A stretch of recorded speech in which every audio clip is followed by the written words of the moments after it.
जय श्री कृष्ण सा। आप सभी का मेरे चैनल पर स्वागत है। आइए सुनते हैं ज्येष्ठ मास महात्म्य अध्याय 13 सगर पुत्र नाश वर्णन।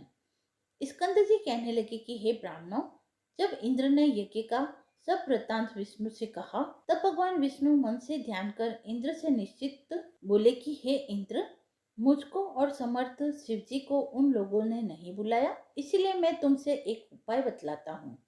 तुम उस उपाय को करो। हे सुमत, मैं तुमको अदृश्य करने वाली विद्या देता हूँ। तुम पवित्र होकर उस विद्या को ग्रहण करो और निर्भय होकर फिर जाकर विधि से उस विद्या का जाप करो।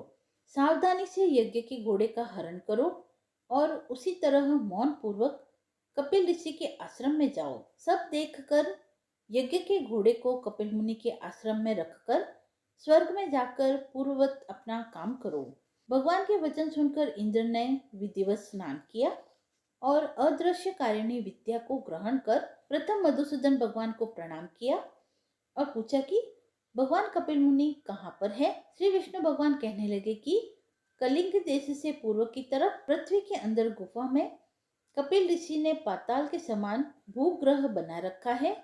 उसी भूग्रह में ध्यानावस्थित होकर कपिल मुनि रहते हैं। विष्णु भगवान के वचन सुनकर इंद्र यज्ञ के घोड़े के पास गए और भगवान विष्णु के उपदिष्ट विद्या का ऋषि देवता के सहित जप करते हुए यज्ञ के घोड़े को लेकर शीघ्र चले गए, परंतु यह वार्ता किसी को कुछ मालूम न हो सकी। एकांत में ध्यानमग्न कपिल मुनि को देखकर इंद्र ने विधि पूर्वक प्रणाम किया और यज्ञ के घोड़े को वहां बांधकर इंद्र अपने स्वर्ग को चले गए, परंतु मन में फिर भी शंका बनी रही।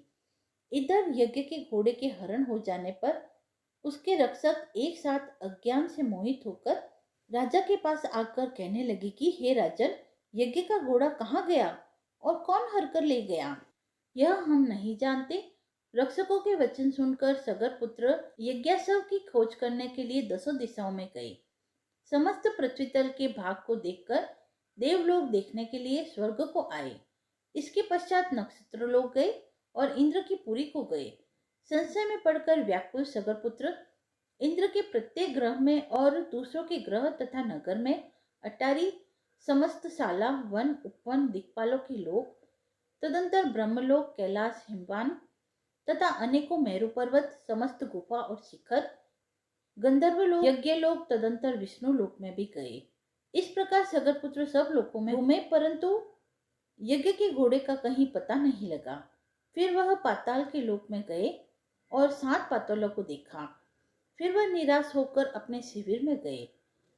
सब दुखी होकर प्राण त्यागने को तैयार हो गए और सब काल से प्रेरित होकर पृथ्वी को खोदने लगे।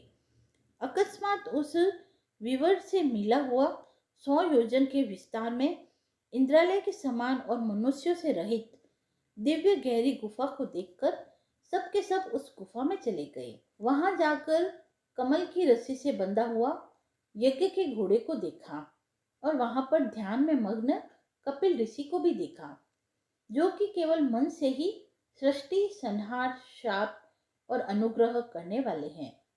कपिल मुनि के प्रभाव से उन मूर्ख सगर पुत्रों ने कपिल मुनि को चोर समझकर कहा कि इसी ने घोड़ा चुराया है और अब भय से यहाँ ध्यान लगाकर बैठ गया। हम लोगों के भय से पृथ्वी के नीचे घर बनाकर ऋषि के समान बैठा है। इस दुष्ट को अच्छी तरह बांधकर राजा सगर के पास ले चलेंगे। यह कहकर उन शूरवीर सगर पुत्रों ने बड़ा कोलाहल किया और कपिल मुनि को बांध दिया तथा कुछ लोगों ने उन पर प्रहार भी किया। ध्यान को त्याग कर ज्यों ही कपिल मुनि ने उनकी ओर देखा, त्यों ही वे सगर के पुत्र कपिल मुनि की नेत्राग्नि से जलकर भस्म हो गए। इति श्री ज्येष्ठ मास महात्म्य सगरपुत्र नाश वर्णन 13वां अध्याय समाप्त हुआ। यदि आपको यह पसंद आया हो तो आप मेरे चैनल को लाइक, शेयर एंड सब्सक्राइब करें। धन्यवाद।